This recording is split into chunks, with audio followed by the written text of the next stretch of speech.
5 साल या 10 साल काम और जिंदगी भर आराम। ये सुनने में कितना सही लगता है ना कि हमें तो बस 5 साल या 10 साल काम करना है और हम लाइफ टाइम आराम करेंगे। हमारे पास पैसों की कोई दिक्कत ही नहीं होगी और हम चैन से पैसों को एंजॉय कर पाएंगे। ना तो रोज सुबह सुबह उठकर ऑफिस जाने की झंझट और ना ही बॉस की डांट सुनने को मिलेगी। हम अपनी मर्जी के मालिक होंगे। अब ये सुनने में जितना अच्छा लग रहा है ना, करना भी उतना आसान है। बट दिक्कत ये हो जाती है कि लोग इतनी सी आसान सी चीज को बहुत ही कॉम्प्लिकेटेड बना देते हैं, क्योंकि वो लोग एक चीज के खिलाफ चले जाते हैं और वो है power of compounding. Power of compounding का नाम आजकल सबने सुन रखा है, बट उसकी ताकत को वो लोग नहीं पहचानते और हमेशा इग्नोर करते रहते हैं।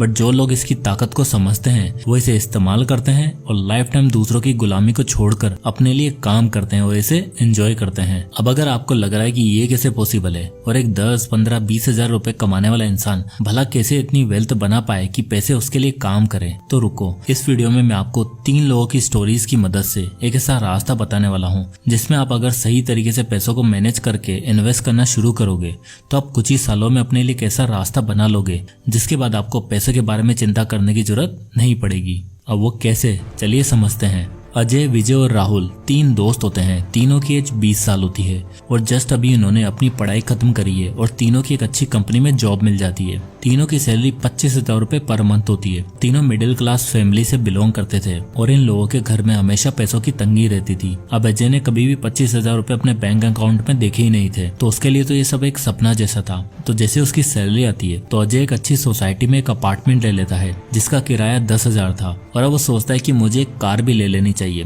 थोड़ा लोगों के सामने शो ऑफ करेंगे। और उसे इजीली कार लोन मिल भी जाता है क्योंकि बैंक वाले ऐसे ही लोगों का तो वेट करते हैं। अब इस EMI कैलकुलेटर को देखो, अजय 8 लाख का लोन लेता है जिसपे इंटरेस्ट रेट होती है 9% की और वो 7 साल के लिए लोन लेता है जिसमें उसकी मंथली EMI आती है 12,871 रुपए। तो अब अजय की 25,000 की सैलरी में से लगभग 13,000 तो EMI में जाने लगे और 10,000 रुपए रेंट में। तो अब उसके पास बचते हैं केवल 2,000 रुपए। इतने में तो उसके घर का राशन तक नहीं आता और उसने सहारा लिया फिर क्रेडिट कार्ड का और क्रेडिट कार्ड पर चीजें बाय करने लगा, जिससे महीने के एंड में सेविंग तो छोड़ो, उसे बेसिक खर्चों के लिए भी क्रेडिट कार्ड पर जीना पड़ता था। बट उसे तो आज में जीना था, उसे कल की कोई फिक्र नहीं थी। वो आंख बंद करके खर्चा करता चला गया। अब चलते हैं विजय के पास। विजय थोड़ा सेंसिबल लड़का था। वह बार बार अजय को समझाता था कि थोड़ा पैसा बचा के रखना, आगे काम आएगा और इन लोन्स और EMIs के चक्कर से दूर ही रहे। बट अजय को इन सबसे कोई फर्क नहीं पड़ा और उसने पैसा खर्च करना जारी रखा। अब विजय का भी 8,000 रुपए तो रेंट में चला जाता था और उसके पास बचते थे 17,000 रुपए। विजय को कंपाउंडिंग के बारे में पता था तो वो अपनी सैलरी का 20% जो कि होता है 5,000 रुपए, वो इंडेक्स फंड में SIP के थ्रू इन्वेस्ट करता था,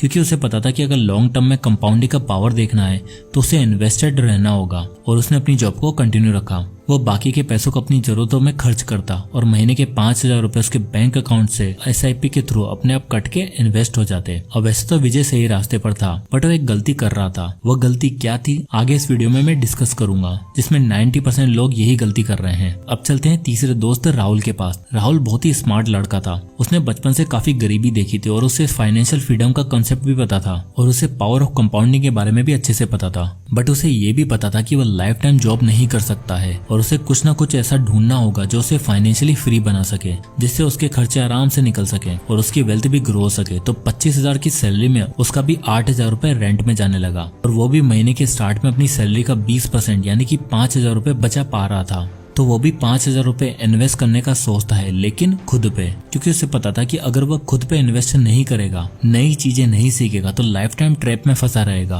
और उसे फाइनेंशियली फ्री होने में काफी साल लग जाएंगे। तो वो बुक्स पढ़ने लगा, इन्वेस्टिंग सीखने लगा, कोर्सेज बाय करने लगा जहाँ से वो ज्यादा से ज्यादा नॉलेज ले सके। और 2 साल बाद जब वो 22 साल का हुआ तो उसने एक ऑनलाइन बिजनेस शुरू करने का सोचा, क्योंकि उसे पता था कि ये जो सिक्योर दिखने वाली जॉब है उसकी भी कोई गारंटी नहीं है और उसे वैसे भी लाइफ टाइम जॉब तो करनी थी नहीं। तो वो ऑनलाइन बिजनेस पर ध्यान देने लगा। तो जब धीरे धीरे उसका बिजनेस चलने लगा तो 3 साल बाद जब उसकी इनकम 25 की एज में, यानी कि उसके बिजनेस शुरू करने के 3 साल बाद जब उसकी इनकम 1.5 लाख रुपए महीना हो गई तो उसने अपनी जॉब को क्विट करके फुल टाइम इस बिजनेस को कंटिन्यू करने का सोचा, ताकि वो फुल टाइम अपने बिजनेस को दे सके। और जब 25 की एज में राहुल महीने का 1.5 लाख रुपए कमाने लग गया तो उसका बिजनेस स्टेबल हो गया था। उसने लोगों को हायर भी कर लिया था जो उसके लिए काम कर रहे थे। तब उसने ढंग से इन्वेस्टिंग करने का सोचा, क्योंकि अब उसके पास एक अच्छा खासा अमाउंट हर महीने आ रहा था, तो वो हर महीने अपनी इनकम का 40% इन्वेस्ट करने लगा। और 25 की एज में अजय, जो उस वक्त मौज काट रहा था, तो उसे भी समझ आ जाता है कि भाई ये लोन्स और ईएमआई से बचना पड़ेगा, नहीं तो ये ऐशो आराम करने के चक्कर में मैं बर्बाद हो जाऊंगा। तो वो जाता है विजय के पास, और तब अजय और विजय दोनों के महीने की सैलरी हो चुकी थी 50,000 रुपए। तो अजय विजय से बोलता है कि भाई मुझे भी इन्वेस्टिंग स्टार्ट करनी है, कुछ बता, मेरे पास तो महीने के एंड में कुछ बचता ही नहीं है, उल्टा उधार मांगने की नौबत आ जाती है। तो विजय उसे एक रूल बताता है जो वो इतने सालों से यूज कर रहा था, और वह रूल है 70-20-10 रूल। 70-20-10 रूल कहता है कि आपको अपनी इनकम का 70% हिस्सा अपने घर के खर्चों जैसे खाना पीना, लाइट पानी का बिल में खर्च करना है, 20% आपको इन्वेस्ट करना है, और बाकी का 10% आपको एंटरटेनमेंट और शॉपिंग जैसी चीजों पर खर्च करना है। अब विजय ने 20 की ऐसे ही इन्वेस्टिंग स्टार्ट कर दी थी, और वो अपनी सैलरी का 20% जो उस वक्त था 5,000 रुपए, वो कंटिन्यू हर महीने SIP के थ्रू इन्वेस्ट करता जा रहा था। बट उसकी सैलरी भी हर साल बढ़ते जा रही थी। तो उसने उस वक्त जब वो 20 की एज में था, तब सोचा कि मैं हर साल स्टेप अप SIP का यूज करता हूँ, जिसमें हर साल 15% वो अपने इन्वेस्टेड अमाउंट को इंक्रीज करता जाएगा। महीने का 5,000 रुपए इन्वेस्ट कर रहा था, तो अगले साल वो 15% ज्यादा इन्वेस्ट करेगा, जो होगा 5,750 रुपए, यानी कि 750 रुपए ज्यादा। तो वो अगले साल से हर महीने 5,750 रुपए इन्वेस्ट करेगा। इसी तरह वो हर साल 15% अपने अमाउंट को बढ़ाता जाएगा। और वहीं जब अजय ने 25 की एज से इन्वेस्टिंग स्टार्ट करी, तो अजय की इनकम जैसे कि 50,000 रुपए महीना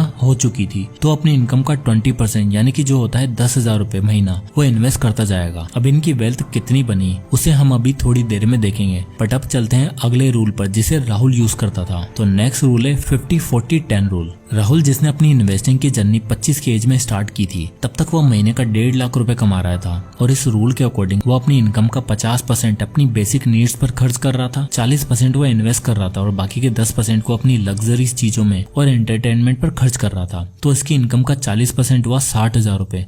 तो वो हर महीने 60,000 रुपए वही इंडेक्स फंड में SIP के थ्रू इन्वेस्ट करता जा रहा था, और हर साल 15% स्टेप अप SIP के जरिए वो अपनी इन्वेस्टमेंट को 15% से इंक्रीज करता जा रहा था। यानी कि जहाँ वो पहले साल 60,000 रुपए महीना इन्वेस्ट कर रहा था, अगले साल उसने 69,000 रुपए हर महीने इन्वेस्ट करना शुरू कर दिया, और इसी तरह वो हर साल SIP का अमाउंट बढ़ाता गया। तो फास्ट फॉरवर्ड करके 10 साल आगे जाते हैं, जब इनकी एज हो चुकी है 35 साल। तो इस चार्ट में हम सबसे पहले विजय की वेल्थ को देखते हैं। विजय ने 20 की एज में इन्वेस्टिंग स्टार्ट कर दी थी, और आप देख सकते हो कि मंथली SIP 5,000 रुपए है, और हर महीने वो 15 साल से इंक्रीज कर रहा है, और एक्सपेक्टेड रिटर्न है 15% का, और उसने इन्वेस्ट भी किया 15 साल के लिए। तो विजय का टोटल इन्वेस्टमेंट अमाउंट होगा 28,54,825 रुपए, और 35 की एज में उसकी वेल्थ हो गई 68,43,539 रुपए। वहीं अजय ने 5 साल बाद 25 की एज में इन्वेस्टिंग स्टार्ट की थी। तो अब इस चार्ट में आप देख सकते हो कि अजय का इन्वेस्टमेंट अमाउंट 10,000 रुपए महीना है, और वही वो 15% की SIP हर साल बढ़ा रहा है, और एक्सपेक्टेड रिटर्न है 15%। तो चूंकि अजय 25 साल से इन्वेस्टिंग स्टार्ट करता है, तो 10 साल बाद उसका इन्वेस्टेड अमाउंट होगा 24,36,446 रुपए, और 35 की एज में उसकी वेल्थ बन जाएगी 44,42,667 रुपए।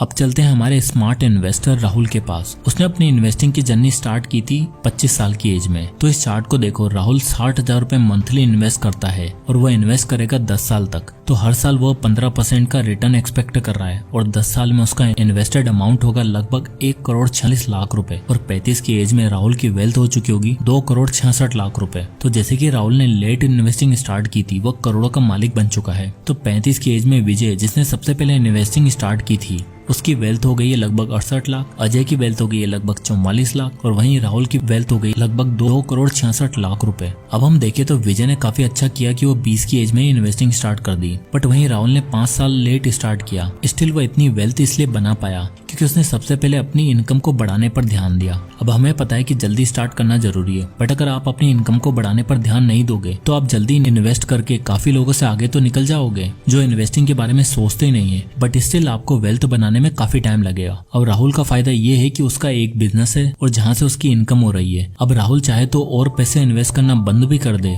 और इन पैसों को इन्वेस्ट ही रहने दे, तो भी उसकी वेल्थ काफी हो जाएगी। चलिए ये भी देख लेते हैं। चलो 10 साल और आगे चलते हैं, यानी कि 45 की एज में इन लोगों की वेल्थ कितनी हो जाती है। अब इस कैलकुलेटर में विजय का इन्वेस्टमेंट देखो, 45 की एज तक अगर वो इन्वेस्ट करता रहता है, यानी उसको इन्वेस्ट करते करते 25 साल हो जाएंगे, क्योंकि उसने 20 की एज में इन्वेस्टिंग स्टार्ट कर दी थी, तो उसकी वेल्थ हो जाएगी 4,83,00,000 रुपए। अब इस कैलकुलेटर में अजय की कैलकुलेशन को देखो, जिसमें खूब पैसा उड़ाने के बाद इन्वेस्टिंग स्टार्ट की थी 25 की एज में, तो 45 की एज तक उसे 20 साल हो जाएंगे इन्वेस्ट करते करते, और उसकी वेल्थ हो हो चुकी होगी 3,75,00,000 रुपए। अब देखते हैं राहुल की वेल्थ को। अभी हम इस कैलकुलेटर में देख सकते हैं कि राहुल ने 35 की एज में आके इन्वेस्टिंग रोक दी थी। उसका टोटल वेल्थ थी 2,66,00,000 रुपए और इन्हीं पैसों को उसने अगले 10 साल तक यानी कि 45 की एज तक इन्वेस्टेड रखा और वही 15% का रिटर्न वो एक्सपेक्ट कर रहा है। तो 45 की एज में उसकी वेल्थ हो चुकी होगी 10,76,00,000 रुपए। अब यहाँ डिफरेंस देखिए, विजय और अजय को अभी भी दूसरों के लिए काम करना पड़ेगा। अगर वो काम नहीं करेंगे तो इन्वेस्ट करने के लिए उनके पास पैसे कहाँ से आएंगे और वो हमेशा रेट रेस में ही फंसे रहेंगे क्योंकि उन्होंने अपनी दूसरी इनकम का सोर्स नहीं ढूंढा।